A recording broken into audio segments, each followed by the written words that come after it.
Mother Knows Death, starring Nicole and Jemmy and Maria QK.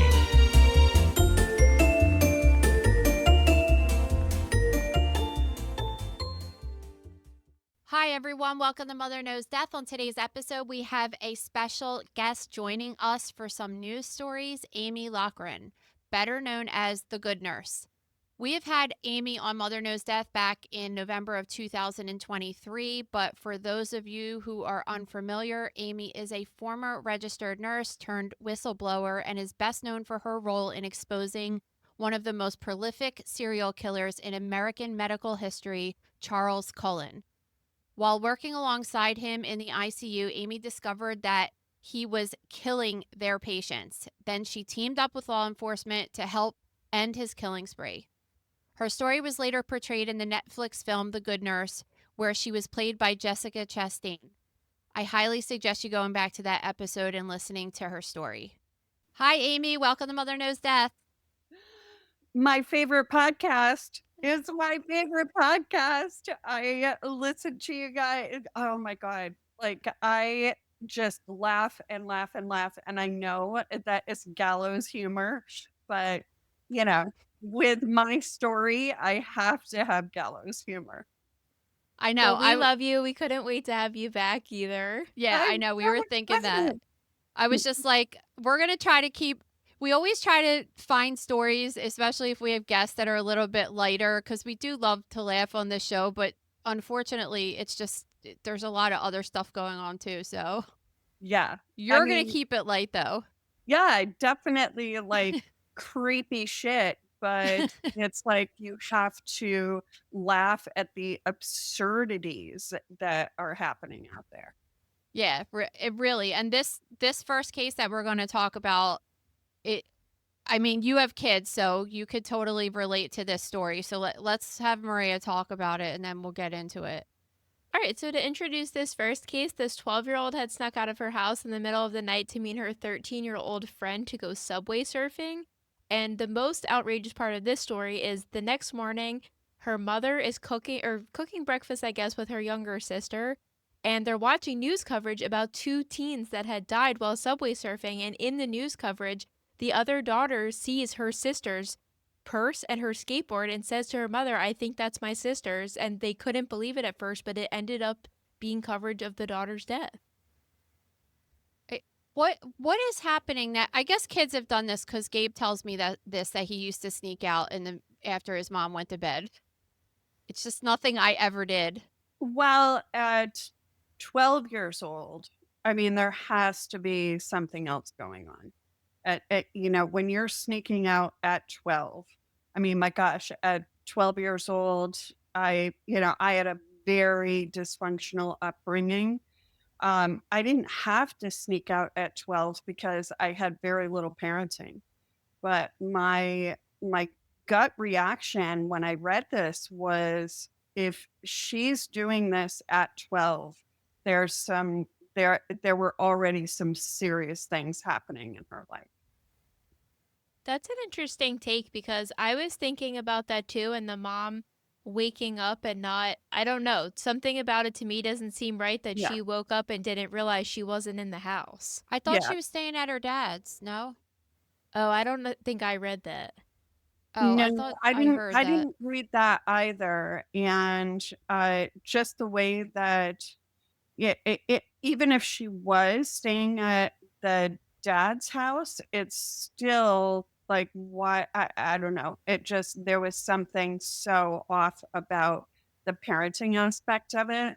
And the other challenge when I was reading this was, they tried to make this out to be something that was like a TikTok challenge, or something that they're seeing on social media. Definitely not on TikTok. Like, I actually tried to search it after I read about it, and it won't even come up. Like subway surfing or train surfing, it won't come up. It just comes up with a warning. So I don't know if it was because of this case that has happened, but subway surfing has always kind of been a thing. It just seems to have gained popularity recently, but with someone so young, a 12 and 13-year-old going out at 3 o'clock in the morning to get on a subway, to get on top of a train, because what they do is climb up and get on top of the train. Usually they would be lying down and just looking at things passing by. But the way that I read this is they actually fell off, and both of them had serious head injuries. That it was Oh, blunt wow. force trauma and so they had irreversible brain damage. And that's really how they died, is that they must have been going so fast on the train and they both slid off. That was going to be my question too, is how are they even getting up there without other people noticing them? Because I feel like recently we covered a story about adults that had done something like this, but Well, to see four two people died children, from it this year. yeah, and that's Yeah. just people that Other died from people it. aside from this, like Yeah. it's a problem. Do you think it has to? Because I feel like there's just this habitual one-upping, that kids just have to.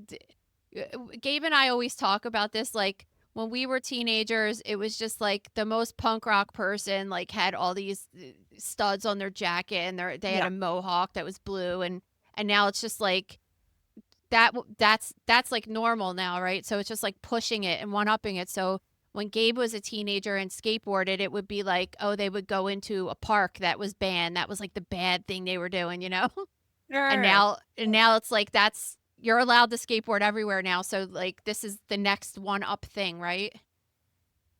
Oh yeah, totally. I mean, I guess I can't believe this, but I was in high school 15 years ago at this point. But even back in my day, like our pranks were planking, which is you would just lay as straight as you could on any surface, or you would go to McDonald's and grab the ice cream cone Oh, upside yeah, I down. You remember weren't that. doing these weird, dangerous things.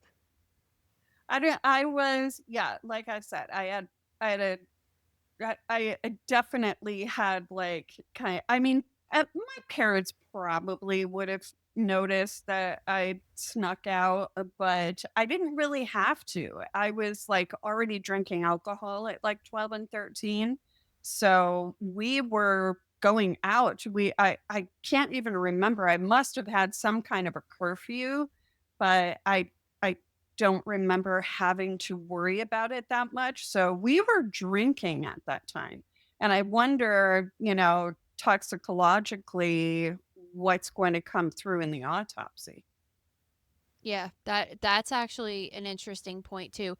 One other thing is that I believe that this girl that she met up with, she met on social media. So it Oh, wasn't yeah. even a friend in real life. It was, Yeah. which you're also just like, this is the thing, like my 12-year-old couldn't even, at least, I mean, she could totally leave in the middle of the night, I suppose, but she couldn't even communicate with anyone overnight because I have her iPad turns off at 9 o'clock. So Yeah. because there's no reason that a child needs to be on social media or a phone in the middle of the night talking to people. It's just nothing good's going to come of it, right? Yeah. So that's a huge part of it, is just like kids are on social media too young and stuff too. But I mean, this could have happened with a real life friend too, I guess. Yeah. And we always kind of go back to when kids are this young, the parenting. I wonder, um, just even from the way that the sister made this statement that she's probably better off with God. God needed her more. I don't remember how she phrased it, but it was very much like something like, "Oh well, this was a kind of meant to be," and so I just wonder, like, culturally, what was going on in the house, and maybe they just were not, um, literate in what kids are capable of accessing on these devices. It seemed like there may have been at least a little bit of um, just them being very naive about what a 12-year-old can get into. Yeah, and that's I mean, I see that because my kid is literally 12 years old right now. So it's, I see everything that's going on, and some kids have a lot of access to everything.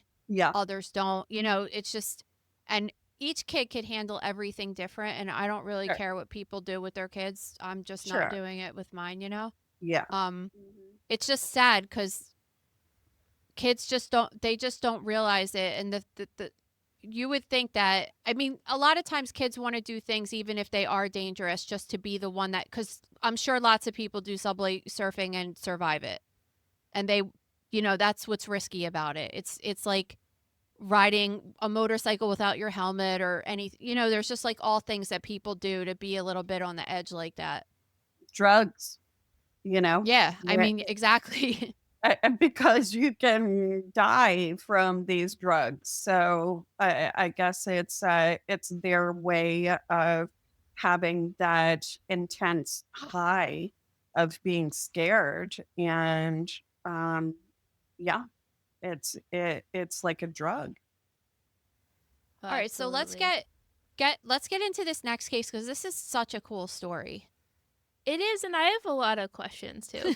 So, okay, back in December of 1989, a woman was found stabbed to death in an Arizona desert. 2 days later, these two baby girls, who were 2 months old and 14 months old, were found abandoned in a park bathroom and put in foster care. So, I guess for years they had no idea these two cases were connected at all. They weren't sure of the identity of the woman for a while, they weren't sure of the identity of the children. They kind of just showed up. So, all these years later, they end up identifying the mother through fingerprints because she had an arrest for shoplifting back in the 80s.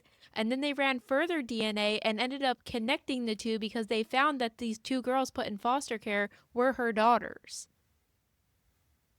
It's really amazing. I guess my first question was, why did it take until 2022 for them to identify her fingerprint went with an arrest from 1989, because that technology's been around for a while. But that was a case that I actually had, I wanted to ask one of my friends in law enforcement, like, if there's a cold case, is there any kind of system that's just constantly running prints through to see if there's matches, or does someone physically have to go in the case and run it?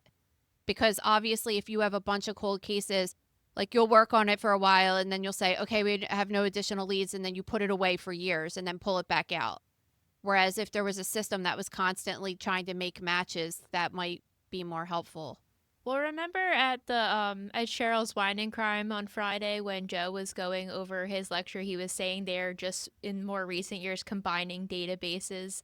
I think it was they ran it in a more local database, and now over time they've kind of become wider nets. So if they rerun it, they are more likely to have a hit.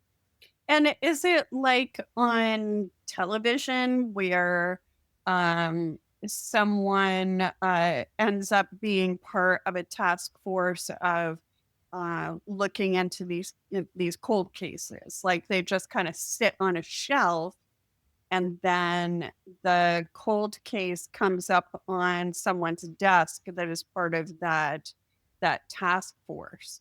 So it's hard to say, because there's so many active investigations that going back to a cold case, I think that it would have to be distinctly someone being assigned to it. Yeah, and I mean, this is happening all over the place. And this is what was really cool about, so we went to this lecture last weekend, and it was our friend Cheryl McCollum. She actually has a cold case institute that she works on cold cases all the time. Very, And very cool. Joe, we love him, and he's going to be on our show soon within the next couple of weeks. He was talking about how he had this really cool lecture of how regular people who aren't in law enforcement could help solve cold cases and just giving advice about like how you could. I mean, and sometimes if you have a lot, like an old school library that doesn't have all of their files uploaded to a website, like you actually have to go to the library, which is just crazy to think that you have, you know what I mean? Like old school when we were kids, even you, Maria, when you were a kid, right? Like there wasn't a ton of stuff online. So, but it's really interesting how this stuff all comes out, and the girls knew that they were abandoned in a rest stop, or what was it, a national park restroom or something? It was a park bathroom, but I guess my question here is that after this woman was identified, the way the news article made it seem was like her family said, "Oh yeah, she was last seen with the 2 girls," but were the 2 girls and this woman not reported missing, and they didn't put 2 and 2 together? I'm just kind of confused about that part about it. I was so confused as well. Like, okay, yes, this woman goes missing, but the woman goes missing with 2 children. Like, Yeah. why wasn't and yes, there wasn't a a connection between the 2 cases. However, where was this woman's family? Like, this woman's friends? Like, why wouldn't they Exactly. have been saying to law enforcement, or saying, I don't know, maybe she was just one of those people that would just up and leave, but it still was super sketch, thinking that this Exactly. woman was missing for all this time, and then kind of like people said, "Oh yeah, she had 2 girls." Yeah.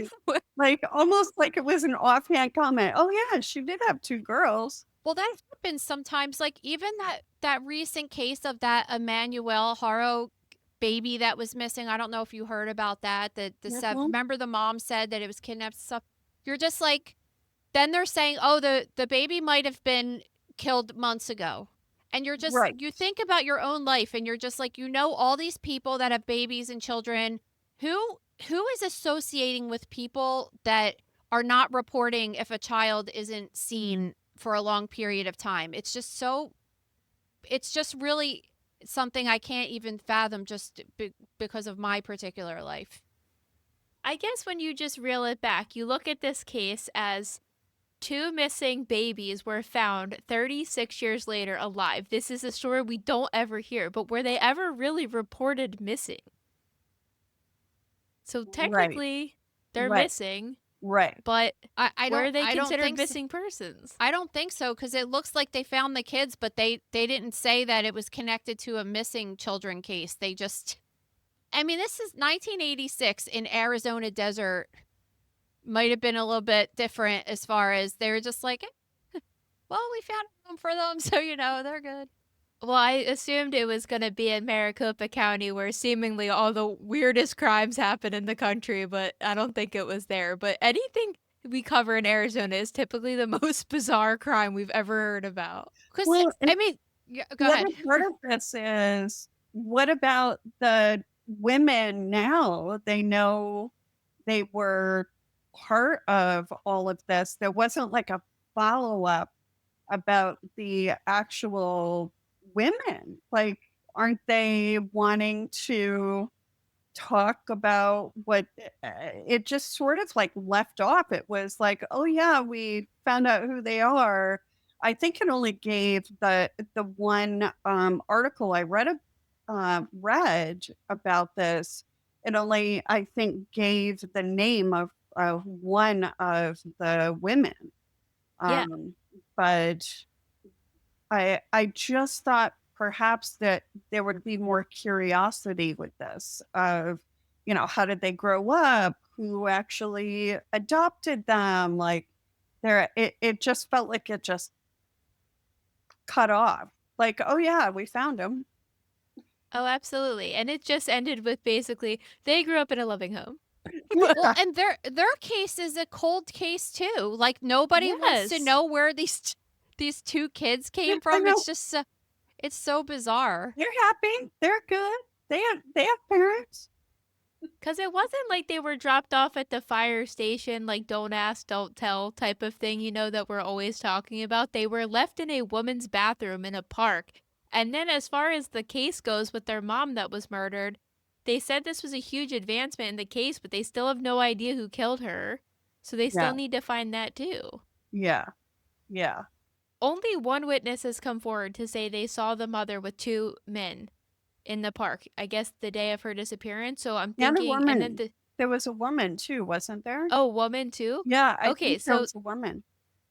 that's interesting because I was going to say the men intentionally put the babies in a women's bathroom knowing they would be found there eventually. Yeah, I think she was seen with a woman, also. Interesting. Mhm.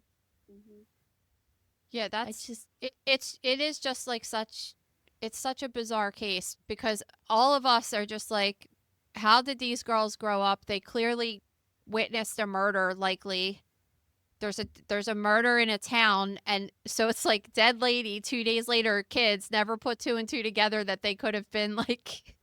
that's what I'm wondering. I just feel like I'm leaving this with a lot of questions. Because like the dead lady's like whatever. There's dead people all the time, but it's Yeah. not very common to find two children that just like came from nowhere, right?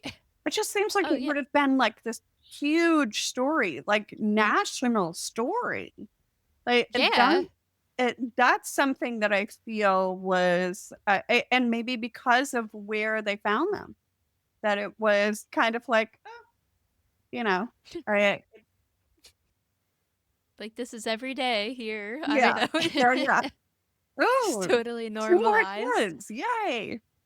Well, I imagine that just being, I mean, this is back in the 80s, but just being closer to the border, there are situations where they find dead bodies, right? And just out there of people crossing over. So Yes, yes, not always, yes, it's more common there. Like, we're not used to that in New Jersey, but like yeah. over there, that's more common. So maybe they thought it was a situation like that just people Well, couldn't. she was naked and stabbed to death. No, So I not don't. the woman was one thing. I mean the children just in general, Oh. like Yeah, but there could have been someone who crossed the border and then just left the children to have a better life. yeah. Oh, Or, totally. that would make sense. That would make sense. Mhm. All right, let's lighten this up a little bit, although this has to do with a death. A woman, this woman, Let's listen, lighten it up with another death. in this field, you have to be able to laugh a lot. I mean, we just talk about horrible stuff. We never talk about good stuff, like ever. I mean, No. I guess the story we just talked about has, oh, cool, at least these girls could finally figure out what happened to them. Although it's terrible for them to know that their mother was murdered and they were somehow like missing for 2 days. Who knows what happened to them during those 2 days? Right. But we just never talk about like good stuff. So Mhm. you have to laugh a little bit sometimes. All right. About 10 years ago, this girl from Poland moved to the UK for college, and there she learned all about yoga, veganism, and clean eating. So she took it to the extreme and adopted an all fruit diet, which ultimately led to her death a couple years later. Mhm. It's kind of cool that she was able to live a couple years on Like on 8 that. I mean, years. yeah. I mean, she probably had she did have severe malnutrition. Yeah, she also had a severe eating disorder prior to this.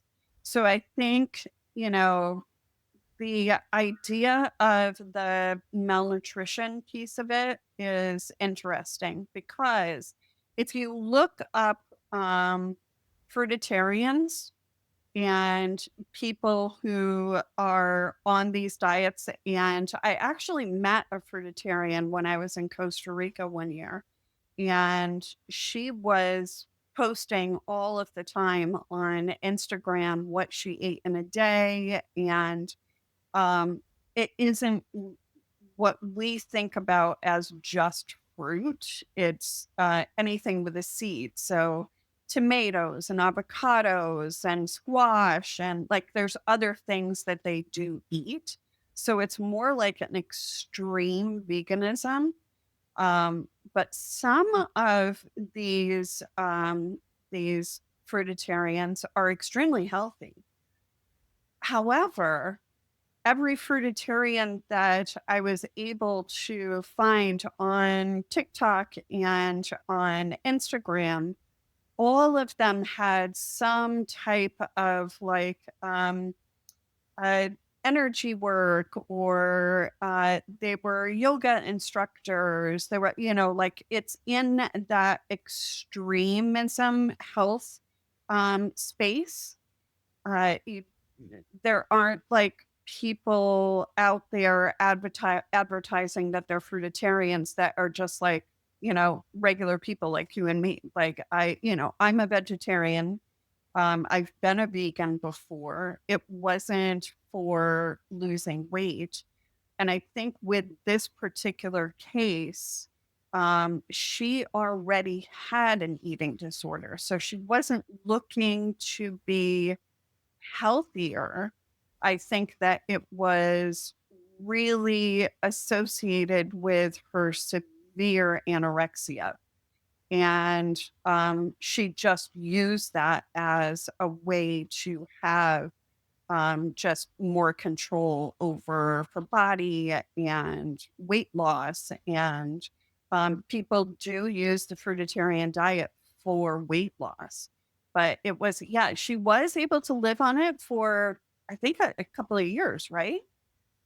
Yeah, it seems like she started it when she was 19 and she died at 27. So if Yeah, she was only eating this way, I think 8 years is crazy yeah, long. yeah, And she crazy. wasn't doing it. It's important to note though that she wasn't doing it right. Like Right. you were saying, like you can get protein from certain vegetables and fruits, and especially if you're doing seeds and nuts, even you can make that work. But she was eating, I mean, if you eat watermelon every day, you're not Yeah. getting anywhere near you're getting no protein, you're not getting any of the Yes. nutrition you need, Yes. and Yes. high sugar diet on top of that. Yeah. Yeah. Um, I do think that you're right and you're onto something though, because in my personal life, I feel like throughout my life, I've met a couple people that put these severe restrictions on what they eat to the point where I'm just like, this is a sickness rather than a Yeah. lifestyle. Because Yes. you're just like, I can't eat anything. There's Yes. nothing you could eat. So then, Mhm. it almost feels that way to me sometimes with people. Yeah, and I wonder in this particular, like in the health space, like a lot of vegans that are very much into fitness and yoga and like or they're selling supplements, or like a lot of these influencers, these now fruitarians that I was looking up, all of them have like this, I don't know, like it's definitely a type, let's just say. Like, and it's very stereotypical, they're all Yeah. very, very thin. They, dreadlocks. They're like, yeah, they're they're quintessential in the health space that you would think about. And I think she was in that space and used that as a way to just be anorexic. She's an influencer though, correct? She was. I Mhm. mean, that's an important discussion to have. I mean, I guess Yes. it could be said about the subway story too of Yes. people. I mean, the subway thing is a little bit more obviously dangerous, but there's one girl, that one girl that we talked about once. I feel like her name's Eugene something. Eugenia Clooney. Yeah, she's visibly anorexic and has gotten blocked off social media, but now she's back on. I just saw a video of her recently, and a lot of people are not okay with it because she's got a lot of followers and people look at that and want to emulate that. Well, Yeah. I guess when we talked about her case before, though, it was a lot of people were bringing up the argument that how are you going to ban her on social media for showing unhealthy lifestyle when you're also like, if you're going to do that, you should also ban morbidly obese people for also promoting an unhealthy lifestyle. And obviously, like, I don't care about what your body looks like or whatever, but that was a big point people were bringing up, because it's like, where do you draw the line at what you Yes. define as unhealthy? Yes. Well, yeah, and who makes that decision is more important, because obviously that would be whoever owns social media, and then that's not fair for them to be the gate. I mean, that could be said about everything that's talked about, I guess, on there, but certainly as far as health goes, I mean, there's just lots of different things that we talk about this at least once a month, of TikTok challenges, of the choking game and this and that, and just it's just kind of amazing to me that their technology and algorithm can't pick up any of this stuff. You know, it's Well, just it is interesting. very much linked to body dysmorphia, because if you talk about people that are morbidly obese, if you talk about people that are to the other extreme of anorexia, it's all about body dysmorphia. I know that I have definitely realized I have some body dysmorphia. Really, it's been recent. I recently gained a lot of weight, and I was looking back at pictures of me, like from when I was on press tour and hanging out with teeny tiny Jessica Chastain, who is, all of like 100 pounds and five Ugh. foot two, and here I am, in this bigger body. But I look back at that and I was like, holy shit. Like, I thought that I was really heavy. Like, I genuinely thought that I was like embarrassingly heavy. And I was really, really down on myself. And like, I would change my outfit like 20 times, like, just because I felt so big. And I look back and I'm like, oh my God, like, I looked amazing. Like, I looked amazing. But in my You mind, still look amazing. Stop it. you're so sweet. But in my mind, this body dysmorphia, like, I had no comprehension. And I look at this fruitarian, and she even, obviously she was making videos. She had to have seen, but what she actually looked like, she just had no conception that she was, I'm sure that she felt like she was looking healthy. Yeah, and I think it's interesting because her family really brought up the point that after she learned about this culture and then going to social media to look for it more, it just really brainwashed and Yeah. implemented the idea in her brain that this was okay, because you're seeing a whole pocket of the internet doing it too. So you're able to justify it. Yes. You know what was really cool? When I went to Dr. Miami and got my tummy tuck done like 5 years ago now, You got a they tummy tuck? I want one. oh yeah, you have to go to him. He's That the was like best. 8 years ago. No, it was 2019. Oh my Oh, I God. thought it I was like, want to do that so bad. No, go to him. That I love them there. They're so good. It was so good, such a good experience.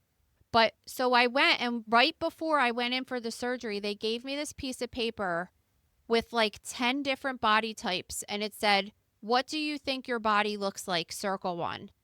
And then underneath it said, "What do you want your body to look like?" Circle 1. And I thought that was so interesting, cuz I'm wondering, Wow. I didn't really get to talk to him about it, but I'm wondering if I pick that I'm like this stupid morbid obese person when I'm just Yeah. like over, if you pick something outrageous and then you have like unrealistic expectations, I wonder how they go about counseling for that, because yeah, it's like just an inner Yes. psych interesting, test. Yes. Yes. Yeah. because It like was. what It you're was like, looking at might not be what you think you're looking at, you know yeah, what I mean? body dysmorphia. It is real. And this girl was 49 pounds when she Yeah. Oh died. my Yeah. God. She was staying in a hotel in Bali. They said she wasn't even able to walk to her room half the time. She couldn't turn over in bed herself. I can't imagine feeling this way. My daughter Lillian is 100 pounds, and she is very thin. She's 12, so I mean that's fine for her, but she's thin. She's on the thinner side. She doesn't eat like my other one's more like of a normal, like a more normal build, like a little bit of a thicker build. But when I look at her and say she's 100 pounds at 5'2" or whatever she is, I'm like, she's so thin. What is it like for a person of her height to be half of that weight? It's so Yeah. disturbing.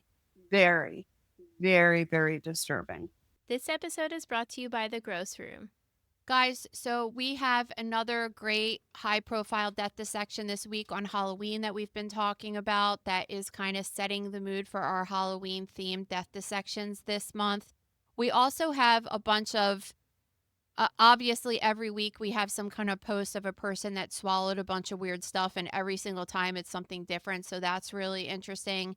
And we also have this really crazy video that someone sent me of someone that is vomiting all of this thick blood. So we go through all of the different things that could be happening in that case. So it's pretty cool. So check that out for only $5.99 a month. Head over to thegrossroom.com now to sign up. So the next two stories that we're going to talk about, for those of you that didn't, I said in the beginning of the intro for them to go back and listen to your interview that we did a couple years. It's almost been 2 years now. I can't believe it. I know, right? We've been friends for such a long time. Amy was one of our very first episodes. I know. I think you were episode number 4. Yeah, and they need, yeah, wow, they really need to listen to it though, because you'll go into your whole story. I did a little bit in the intro, but it's really good. But you also talked about being an emergency room nurse. And so these two stories I thought would be interesting to talk with you about. All right, so do the first one, Ray. All right, a British woman was shocked when she thought she had appendicitis and ended up delivering a baby boy in the back of an ambulance. So, as two mothers, I just can never imagine when we cover these, like, I didn't know I was pregnant stories that this happens to people. No. Did you both know you were pregnant? I just feel like it's so obvious.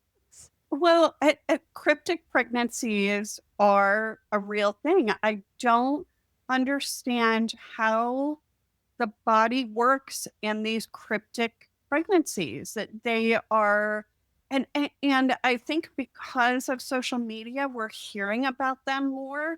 They've always happened, but I think it's something that we think is less rare than it is.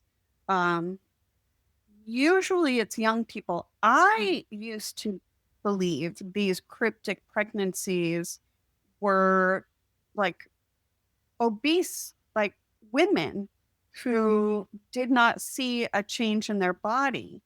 And that's not what this is. These are younger women with flat tummies, almost completely flat tummies, coming to the ER with abdominal pain, and they have a fully formed fetus that they're giving birth to. And they will show, and there's multiple people now on TikTok and Instagram showing their cryptic pregnancies, and you cannot tell. You cannot tell. And everyone that is saying, oh, she knew, she absolutely knew, there's no possible way she could have known. There's just, they continued with their periods, that they continued to, they didn't have any symptoms. There wasn't any nausea. For some reason, the hormones it is so bizarre, but the female body is so just amazing and miraculous that it could hide a pregnancy. Like, talk about knowing that I was pregnant. Are you kidding me? I looked like the cow that swallowed Kansas. Like, my belly was so big. Like, there's no freaking way, of course. But I mean, really, I really did not understand cryptic pregnancies until I saw one on social media. I did deal with a cryptic pregnancy in the ER, and I didn't believe it. Like I Wow. I absolutely did not believe it, and she was heavy, and I was like, no, she was just, she just didn't want anyone to know. But now I look back, I was like, oh my God, I was so judgy. I was so judgy.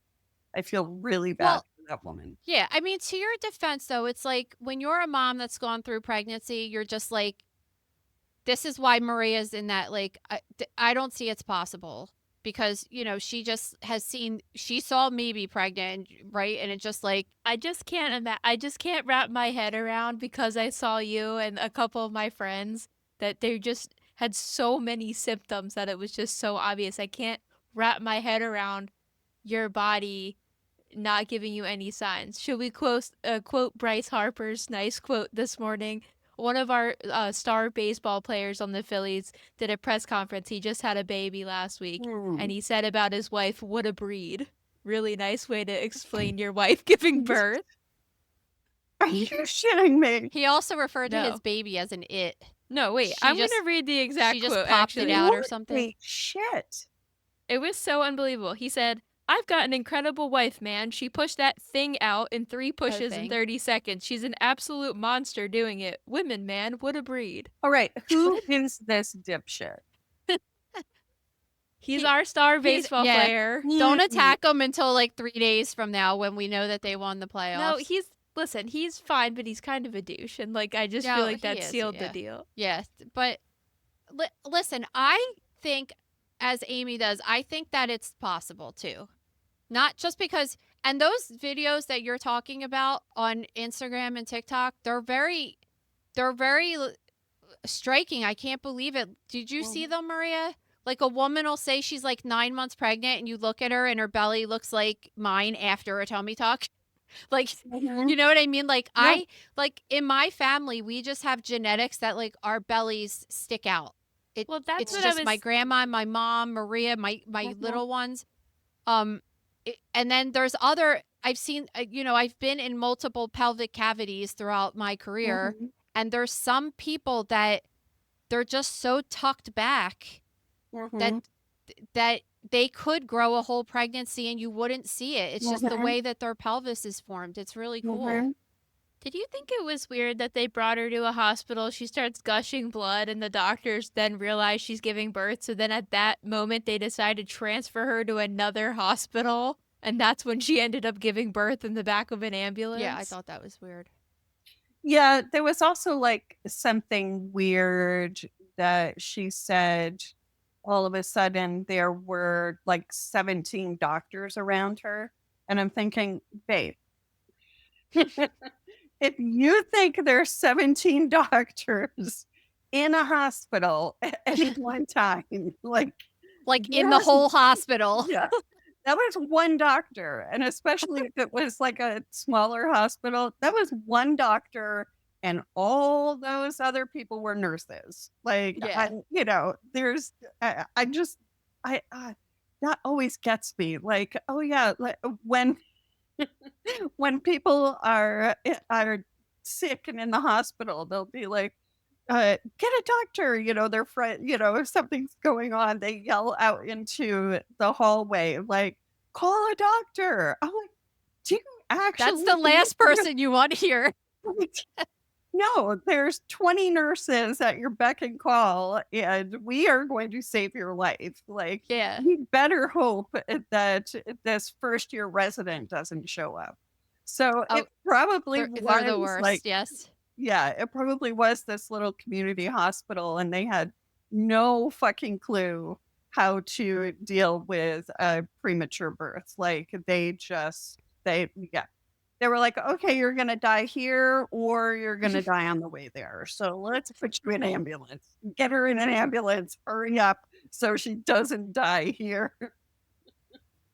I used to work at a very, very good hospital. One of the top hospitals, I would say, in the country, definitely in Philadelphia. And I always thought the surgeons were so awesome there because they would come down to pathology and they would look for the PAs before they would look for any of the doctors, Good always. for them. Yeah, and I was like, Good they for they them. know what's up. They know what's up. Like Yeah. they know that we're the ones that look at it every day, and they would be Yeah. like, you know, and then we would call the doctors in too, but they were like wanted us to look at stuff first, and that was That's I thought that awesome. was cool. That is awesome. Yeah. So this particular case is weird because they said that she was vomiting. She said she was vomiting blood. I don't know if you caught that, which I was I just kind did. of like, that's weird. And then she said that her and her son had both had sepsis, Mm-hmm. and then he was released. So there is a picture of her on there 16 days postpartum, and she Mhm. doesn't look 16 days postpartum. So Oh, I no, believe that no. her belly was not big. No, she looks like she just went to a yoga weekend. Yeah, exactly. So I'm curious what you think though. I mean, do you think where did the sepsis come from, that both her and the baby have it? So she had to pass it to the baby at some point. I'm just curious, like, Her water could have broken. Like she could easily have been on the toilet, water breaks. You just think that it's a gush of pee, and especially when you don't have any other symptoms, that's true. your initial thought is, okay, I'm peeing a lot. Wow, that was a lot. That was crazy.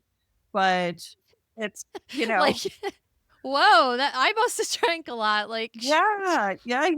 Like that was well, it dribbles. For me, it dribbled 2 times. I never yeah, had the gush. So yeah. And so if that membrane was broken, it's all bacteria that goes up into there. so So that would be like chorioamnitis and premature yes, rupture of membranes. Okay. yes. I was just curious about that. And then I guess if you form sepsis, you can get ulcers and bleed, or Of also course. in pregnancy, I guess, because I'm assuming that this didn't happen, that she wasn't nauseous and wasn't throwing up a lot. Because sometimes if you throw up a lot over a period of time, you could get these tears in your esophagus. I was Um, just going to say that. I couldn't remember the name of those tears. oh, Mallory Weiss tears. Yes, Mallory Weiss. That was it. Yes, that is very, very possible. But I mean, in theory, she wasn't vomiting like that and not going and getting checked out to see why she was vomiting so much. You know what I mean? Like, I was under the impression when I read through that she was not on the bright side. oh, okay. So Yeah, like she was kind of ignoring stuff, and yeah, absolutely. I think that's a whole other thing with pregnancy too. Like just aside from the anatomical part of it, a lot of it is like when you're pregnant, you're just constantly like very in tune with your body to be like, did I feel a twitch? Did I Yeah, feel it? Did I, you know? yes, But like there's also times like within the past couple years, like I'll be laying in bed and I'll get this like gas bubble through my bowels and I'm like, oh, that felt like a baby moving. You know, it's like that same yeah, kind of, yeah. and I know, so you're just like, you could just ignore, like your mind is really could do amazing things like that and totally, Mm-hmm. and we've had that case that we've been talking about with that Lakin Snelling girl who The cheerleader who she looked obviously pregnant to her friends and to anybody looking at pictures of her, and then she gave birth and killed the baby. But did she like really not know that she was pregnant the whole time? You know, she might have known once she was in labor, but like up until that point, was she in denial? Yeah, Again, it like could have been dysmorphia. some kind of psychotic break that type of denial is so it's just so strong. And, if there was a type of psychosis that went along with that, yeah, I could believe it that she didn't know. Hmm. That could be a dysmorphia thing too, like Yeah, just looking in the mirror and seeing your body change, but you're just in denial about it, you know? yeah. Hmm. Yes. All right, so wrap it up with this last one because this is an interesting thing to talk about too, this case.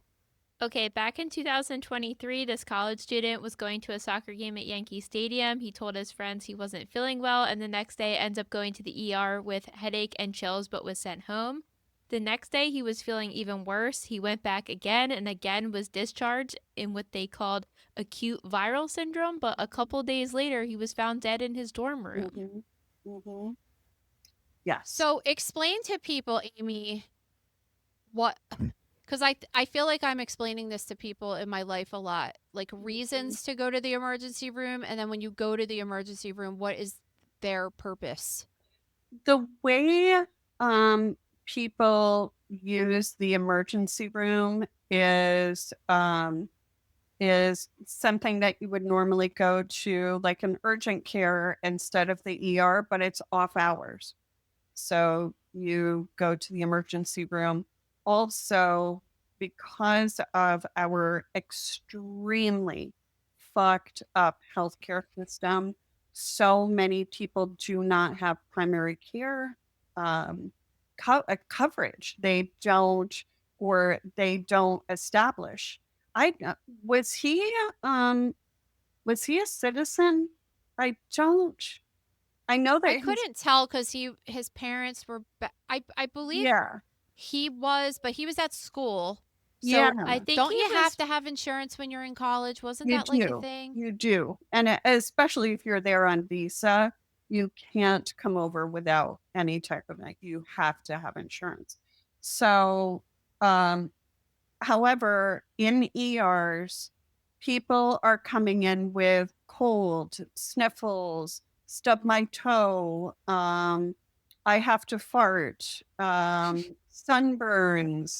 and we can get a full array from, literally a kid had vomited once and now they're in the pediatric ER or a gunshot. So you're like, or, extreme trauma. The challenge is that these docs, these ER docs and ER nurses are really trained to focus on those people who don't really have a chance. Like they're actively having a heart attack.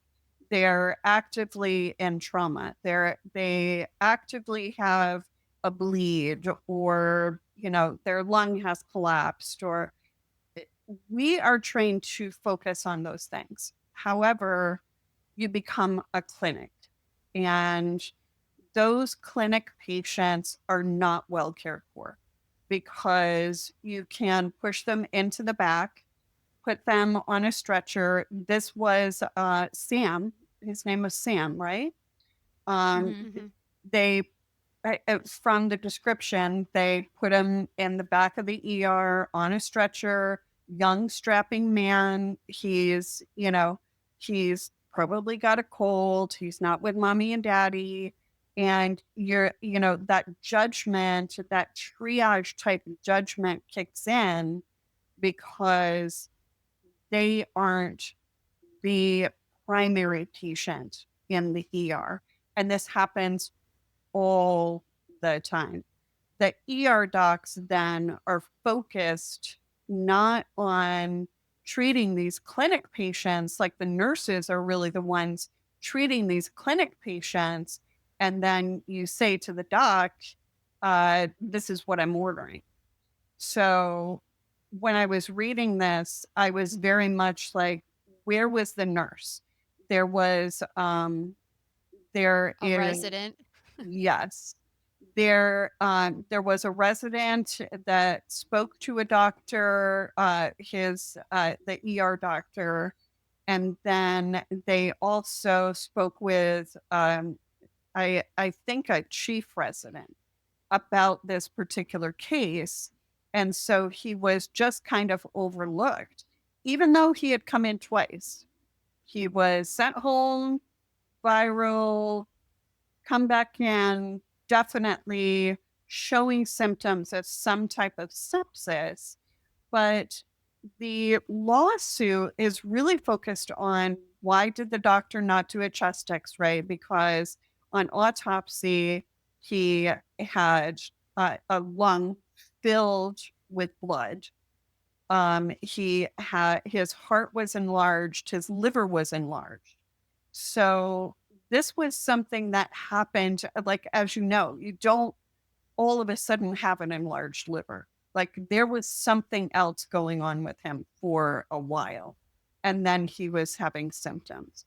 But it's really the nurses who are dealing with those clinic patients, and they're focused so much on the doctors. I would have been really focused on why were the nurses not like, we have in ERs, we have a checklist for sepsis. We have to do it on people who have a fever or their heart rate is high with the fever. It's a checklist that we do, it's an algorithm, and it then inspires a lab, a chest x-ray, an EKG, lactic acid labs, and blood cultures, and all of those things are kicked in once you recognize that this patient has some type of an infection that could be septic.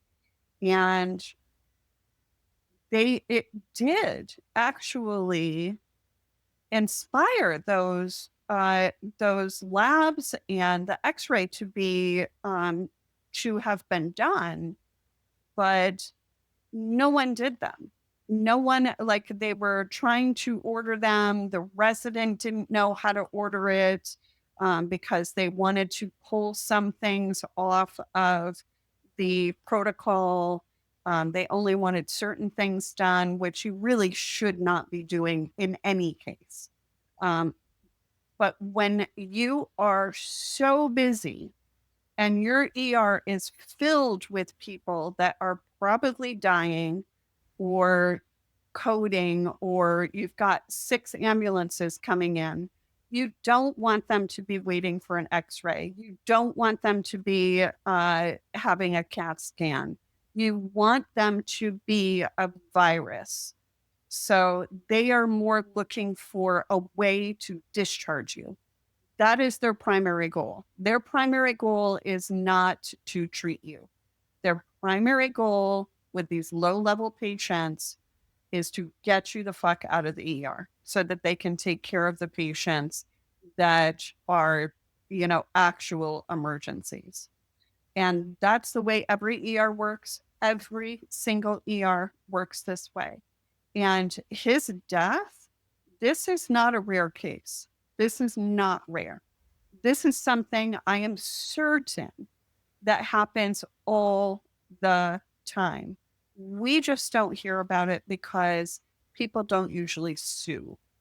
His Yeah, and parents do. his parents are the reason that we're hearing about it because Yes. Well, and yeah. in the research too, his dad said he found that more than 200,000 people will die each year from preventable medical Yes. errors. And for my purpose, they had estimated it to the amount of at least one fatal Boeing crash a week. Yes. Think about that. Yes.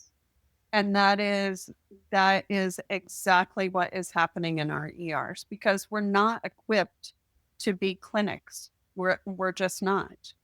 And some ERs are doing better by having like an urgent care area, so that they are connected to a clinic, and then the actual emergent cases are in the ERs. But for the most part, and it's going to get worse. It's going to get much worse, because if we start losing Medicaid, people do not understand that, when people come to the ER to receive treatment and they do not have insurance, it's the hospital reaching for those Medicaid dollars. It's not necessarily that that patient is covered under Medicaid. It's that there's a certain amount of Medicaid dollars that the ER can pull from so that we can take care of the emergencies, even if they don't have insurance. Pretty soon, those Medicaid dollars are not going to be there.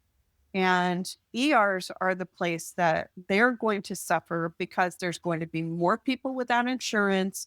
more people without primary care, and the ERs are already flooded. It's going to be an epidemic.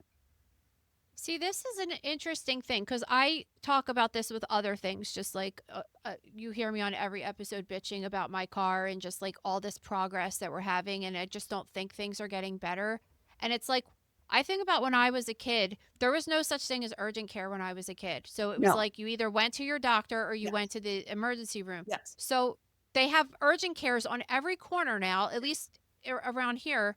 And you're like, why are the ERs so flooded still if they have all this like a triage centers that are supposed to be taking care of all of these low level emergencies, you know? Like why are it like what's happening? What's the problem? Do you think, obviously, healthcare is the number one contributing factor to this, but do you think people also having access to the internet and Googling their symptoms and going on WebMD and possibly seeing something horrible, that's triggering more people to go than normal too? I don't think so, because I mean, I've been a nurse for 37 years now. So I have seen the full arc of it. Working trauma back in the 80s and then working trauma in the 2020s. Um, it, I think that what it has done more than anything is emboldened people to advocate incorrectly for themselves and for their loved ones. Interesting. I support advocacy for your loved one, for yourself.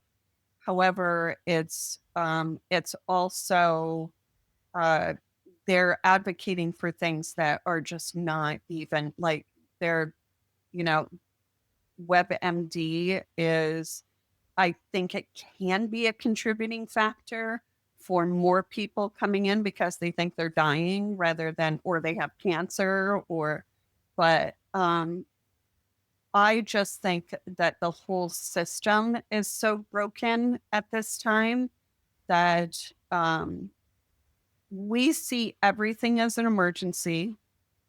And we also see that we have this immediate gratification society that we don't want to wait to go to our own primary care. We don't want to wait for the urgent care to open up tomorrow. So I think people end up going to emergency. A lot of people, I think, also think that if they go to the emergency room, then they're going to have access to more high level of care like MRIs and CTs. And but I think it's a healthy point that yes, they're all WebMDing themselves, but the level of influence that it has on people coming to the ER, I think, is smaller than you may think. You know what else I think is a problem? For example, like remember Ray, she was having like some severe, probably it was gastritis in the end a couple years ago. And it's like you call, you're having, and it's not an emergency, but it's highly uncomfortable, right? You Well, I had also gone to the doctor 5 times before I yeah, went to the this hospital. but this is the Yeah. family this Yeah. is the family doctor, right? So then the next thing is, okay, you're going to have to see a specialist. Well, you make the appointment for the GI doctor, and I mean, sometimes I call specialists, especially for my daughter, Yeah. that my little one, and they're like, oh, there's an appointment in 8 months. Yeah. Yes. And just like people are like, okay, I'm not going to feel like this for 8 months, so like I'm going to Yes. go to the emergency room Yeah. and maybe they'll give me something. Yes. Well, that was one of those. I had gone to my family. I lost like 30 pounds in a month or something. I was so sick. Anything I ate was making me sick. Couldn't figure it out. It hit very suddenly. I went to my primary care doctor. They were doing everything they could possibly do. They were giving me all these different meds. Nothing was helping. And one night I was just throwing up so bad. My stomach, I felt like like death, right? And that was why I went. And it ended up long term being a gluten allergy that I was unaware of. Wow. But at the But time, it you was need an scary. endoscopy sometimes. Like you can't if you can't give yourself one, like you got to go to the Yeah. hospital because Yes. Yeah, and I couldn't get into the GI doctor, like you're saying, for months. So Yeah. that's why I went, because I'm like, I was convinced I had ulcers or stomach cancer or something. That is how badly it hurt. Yeah. And Yeah. I have no interest in go. I hate the doctor. I hate being there. It makes me sweaty. I have no interest in going there. I only go to the hospital if it's like an absolute dire situation. But And that's the other challenge is you're coming in, you look like a young, healthy adult with abdominal pain. Abdominal pains are probably the number one reason people go to the ER. So already there's a judgment in triage already. Oh, geez, your belly hurts. Oh, you probably have to poop.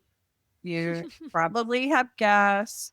Let or take a not pregnancy like test. there's like you kind of like do the eye roll like because you have just triaged in 40 people with abdominal pain. And that's I it just becomes really dangerous because healthcare um, is so overwhelmed right now. ERs are so overwhelmed that they're missing things because they have to do leapfrog over these patients that look young and healthy. so in this particular case, like I don't know if you have any advice for this, but this kid was texting his family and saying, "Oh, I can't believe it's still a virus. I thought I was dying." Because that's how shitty he felt, and I can Yeah, imagine that the amount of pulmonary hemorrhage that he had at autopsy, he did feel shitty. Like I'm telling you right now. I I'm can't even telling believe that you, I'm telling you, if that patient had been mine in the ER with the vital signs that he had, he would not have left. I would not have discharged him. And that's why I really talk about this about the nurses because the doctors are not discharging him. The doctors are not doing these labs. The doctors are not figuring out whether they're going to go for a chest x-ray. This is a nurse going in, assessing this patient, and he's triaged by a nurse. His vital signs were off, and he definitely was showing sepsis. Most likely, if they had done a chest X-ray, his life would have been, and maybe he would have died anyway because in the autopsy, I think you read, um, they didn't really have a reason why his lung was filled with blood. So I think just from what I read from it, it's that he was showing some signs of sepsis, but Mhm. all of the things weren't glowing up, which is why I think that they were like, we're going to try to bypass some of this stuff because I think his blood cultures were negative, which The even first when they blood checked him, culture. Yep. yeah. So when they did the autopsy, they said his blood cultures on the second visit were negative too. Oh, okay. So they're saying like he's this is the thing, like he's a weird case. He's an atypical presentation of he probably has like a vasculitis or a clotting disorder or something Right, that's right. causing him to bleed like that. But the bottom line is that he had all of this stuff that should have been looked into, and if they did just simply do a chest x-ray, if his heart was enlarged at autopsy, it would have looked enlarged on the imaging, at least Yes, like a basic yes, x-ray. And they yes, also would have saw that he had consolidation in his lungs.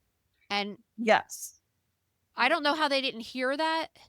I don't know what that would sound Because like. they don't actually listen to their lungs. That's the other part of this is that the doctors come in, they do a once over, they read the nurse's note, they read the triage note, They look at the vital signs and they do their little yada yada. I've seen you. Now I'm going back to my cubby to write on my computer. Um, but that's the problem. That right there. So when so I'm curious about this. So when the doctor walks in, let's say this was your patient. If the doctor walked in and you said, "Yeah, he's got a virus," is that what you would do? You would be like, "Yeah, this is what I think it is." So yes and no.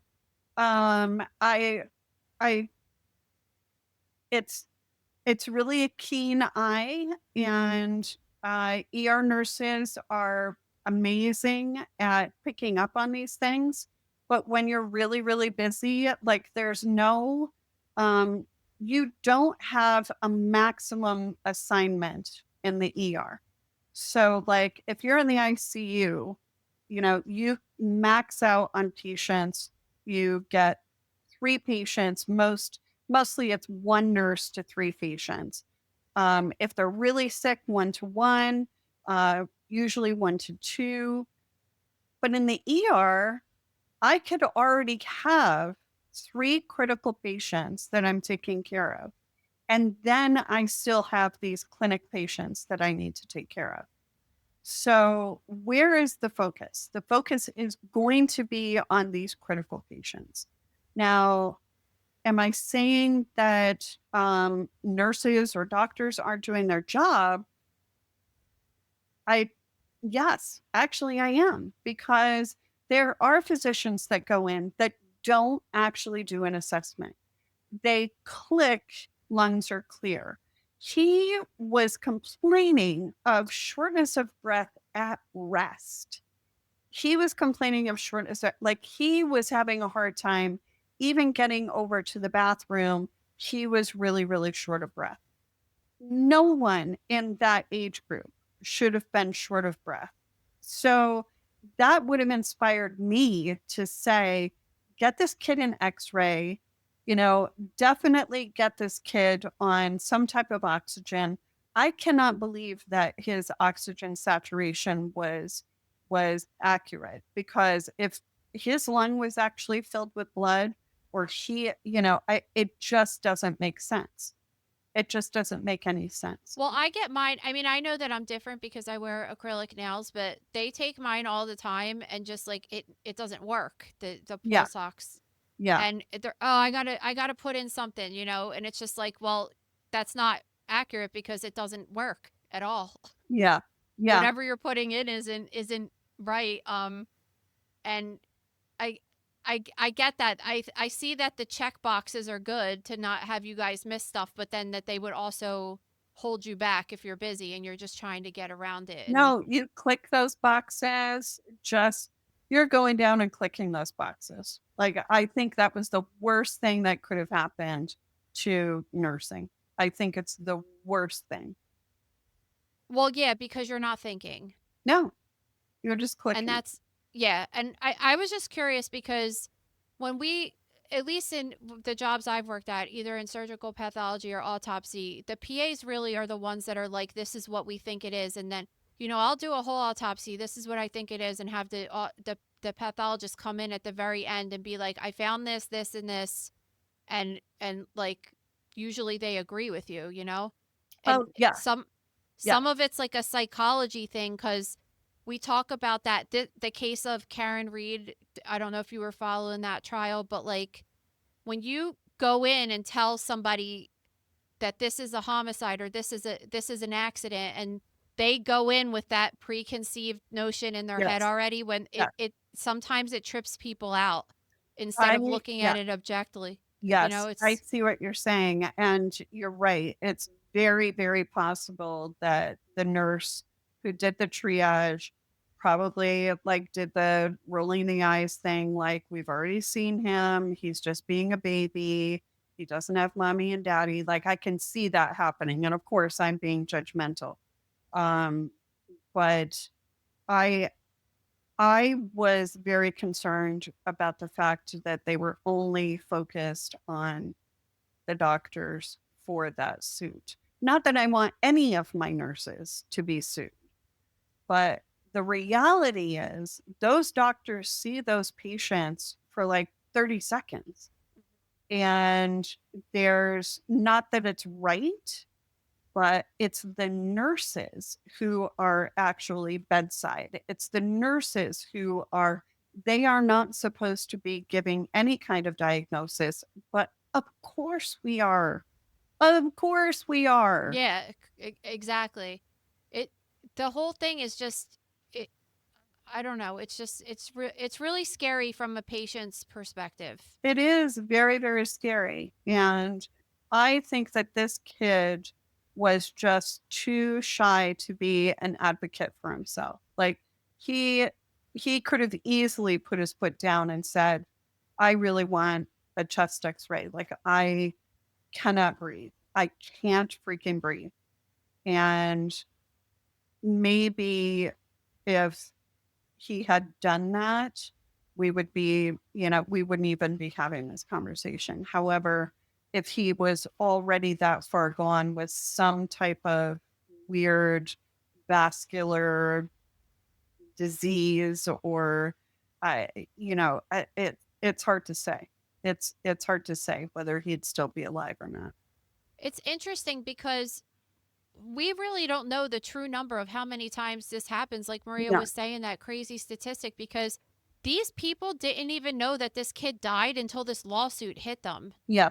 And how many times, I mean, the nurse is really never going to, the nurses or the doctors are never really going to learn, because they're not getting a call the next day like, yo, that guy that you released is dead. They Yeah. don't, how would they know? And most Yeah. of the time they don't know because people aren't suing. We would only find out about those cases if they're, obviously in the newspaper, back in the day, Yeah. or they made it to social media and someone actually saw the name and recognized it. But there's like thousands and thousands of patients that go through these ERs, and you can't, right, you're not going to be able to be like, oh my gosh, that kid, I can't believe it, unless someone truly points it out to you. And yeah, so it is not, I do not believe that it's a rare thing that people are being misdiagnosed in the ER and sent home and they die. I think that it's quite common. So Well, sad to think about thanks as for a that, patient. Amy, because you really, you were supposed to bring cheer, and now you're like, everyone is going to die. I No, I'm know. just joking. I feel so bad about singing too. No, Like, it's you true though. know, Like, and that's, it's important for us to talk about this, because I personally didn't know, like, if they said to me, like, you're cool, you could go, I didn't really know that I could be like, no, I can't breathe and I really want a chest x-ray. I ain't Yeah. leaving this place until you x-ray my chest, you know? Oh yeah.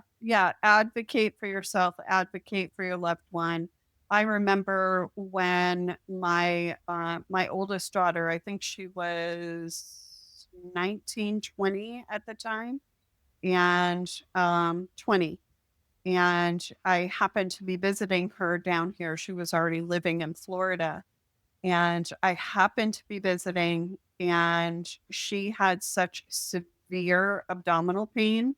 And her boyfriend, now husband at the time, said, called me at like 4 o'clock in the morning and said that Alex is in severe pain. I'm taking her to the ER. And I was like, what? Like, Alex would never do that. Like, Yeah. what, you would literally have to drag her because she passes out to even saying the word blood. We That's like got to Maria. we got to Same. the ER. I show up. The nurses are nasty, mean, just mean. And of course, mommy then shows up for this 20-year-old, and they did an assessment on her. I did my own assessment on her. And I'm like, she has appendicitis. She absolutely has appendicitis. So they came in and they're like, we're going to give her some, anti gas. And I'm like, she needs CAT scan and she needs to be NPO, and we need a CAT scan. And the doctor rolled his eyes and he's like, oh my God, and I said, I'm an ER nurse. I I I need her to have a CAT scan. So he yells out from the room to the nurses, Mom wants a CAT scan. So Oh my God. little girl's getting a CAT scan. Well, guess what? Her appendix had wrapped around her colon, was cutting off her colon, and had already started to leak out. So, of course, they like whisk her away. No one ever apologized to me, Of but course not. they whisk her away into emergency surgery. And luckily, they got it in time. But that is the way that they treat people. And I'm not afraid to be an advocate. I'm also not afraid to be wrong. I'm not afraid to be like, oh, good. Okay. We had the CAT scan. It's fine. Good. I'm glad. I don't care whether I look like an idiot. But most people, I think, they don't want to be that like just assertive, and they need to. Well, on that note, we're it's good that you're saying that though, for sure. But are you working on anything else?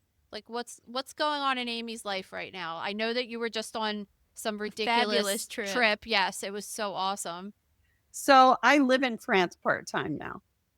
Oh yeah, Wow. that's Yes. cool. So that is just my life. And now I'm kind of working on a project with Charles Graeber, which we've been working on for a couple of years, but we both keep getting distracted. But for the most part, I am just pretty much retired, like doing not a lot of anything, like really hanging out with my granddaughters and reading and watching a lot of Love is Blind. I love that. I love that too.